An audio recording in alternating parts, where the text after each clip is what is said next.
有些人哈、感冒咳嗽哈、一种情况下哈、就比如说一直咳一直咳，咳到这好像还能上气接不到下气，然后吃了药也有限，或者吃了药停了之后，又好像有喉咙有很多痰，然后声音也都出不来。要做一件事刺少商穴少商穴，我先帮他擦一下，酒精擦一下，要把这个内经说的啦血出病除啊，内经说的血出病除，这里叫做少商。怎么找呢？指甲这个角度90度，指甲的90度，90度角就这个角，这个角叫90度角。左手我就刺一个洞，血出病除，马上喉咙就松了，咳得很严重，一直咳一直咳。假如要一直吃药，一直吃药都很效果不彰，就做这个动作让它血出病除。来，再来另外一只手也是同一个动作正在咳很严重，少商穴一刺，其实接着吞口水，马上就觉得松了，马上就觉得喉咙就舒服了然后呢，我现在就要把这个等一下我要在折断之前，我顺便呢做一下退烧穴退烧穴呢在这里来大椎，我等一下把它好，这里大椎不用拔吗？拿起来，打结。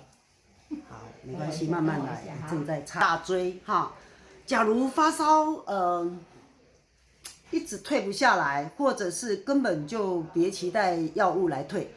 自己就要很主动。大椎跟耳尖耳尖在这里把耳朵呢这边的耳朵折起来，折起来呢有一个尖的地方我就擦一下尖的地方就刺一下，然后大椎也刺一下，就这样而已。你看不到血液尤其正在发烧的人，你这样刺你看不到血液的，因为正在发烧的情况下是有扎有动就好了，它有出口就好了，不是要让它流血换这边耳朵盖起来，耳朵盖起来之后盖起来之后就在这个耳尖上就这样一扎这3个位置呢，针对于退烧，正在发烧不退，你说到底多久能退快的话马上扎马上退，开始就身体就发汗了，毛孔就会有湿湿的感觉，有一股热能一直在往上冲就把它排出来。最慢呢20分钟，比你搭计程车到医院还更快所以这叫退烧穴，耳尖跟大椎。然后有在咳嗽的人不一定会发烧，但是有发烧的人，除非是有另外的感染，有发烧的人也就代表身体有在发炎，大部分的人都是肺部支气管，所以呢可能会咳嗽。那我们刚刚就做了少商扎完了，大椎耳尖扎完了，针就要折掉了。针要折掉呢要有一个技巧这不用来，针要折掉要有个技巧，在硬的桌上或地板上把它折掉不能尖这样丢掉会害得那个收垃圾的人会刺到，不好这样才可以丢掉。再来我帮他压一个生脉穴，好，生脉穴，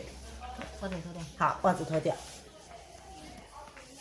好，左脚先来了生脉穴，用这个盾头压着生脉穴。生脉穴的位置在哪呢？在这个外脚踝尖的下面压下去压它这里会有冒微微的徐徐的烟为什么要压这个？因为通常有感冒或者是有咳嗽，每咳一次呢，肾脏跟膀胱的气就会耗掉而且呢每咳一次背部就会很僵硬，所以要把背部膀胱经叫做下水道最后的开口处放掉把污水放掉，污气放掉，污水和污气都放掉。所以你看我压的这个我的手压着这个这是一个人体工学的一个工具，我这样压着我现在为了在录影呢，我会做这个姿势，哈，让录影的人好录。事实上呢，你在帮自己压、帮别人压的时候，记得这个动作要戴口罩。为什么？它这个气呢出来的时候，刚好你闻到了，哈，你就闻到了。好，我这样压的时候呢，他如果咳嗽已经2天、3天，甚至有些人1个礼拜，背部都很僵硬、很紧，尤其感冒的人，他的背部呢舒压没有那么流通，哈，已经管道间都堵住了嘛，所以一定要从管道间的最后一个出口。刚才做了一个第一个穴道咳嗽，第一个少商刺了，它的出口有了哈，肺经的出口有了，就是急救穴、井穴哈，少商。再来第二个要压生脉嘛哈，生脉就是把它的管道间最后一个出口让它出去，它的背部就会松。再来呢，第3个就是中医师在把脉的时候，一定是第一个指头放在太渊，好，肺经的原穴，第2个经渠，第3个列缺。那我们要找第2个就是经渠，第2个刚才这样对不对？第2个经渠，经渠穴呢，我可以用钝头，我可以用尖头哈，压下去，压下去。在帮人家做的人最好是戴口罩，为什么？因为他这个气呢会往你的鼻子跑，哈，好，压着，大概多久呢？大概20秒钟左右，大概20秒钟左右，你会感觉到慢慢的看，他的指头会冒烟，哈，他的指头会冒烟，也就是他的气呢一直从指尖跑出来，哈，气会从指尖就慢慢的溜出来。当我做这个经渠穴呢，它是属于肺经的经穴，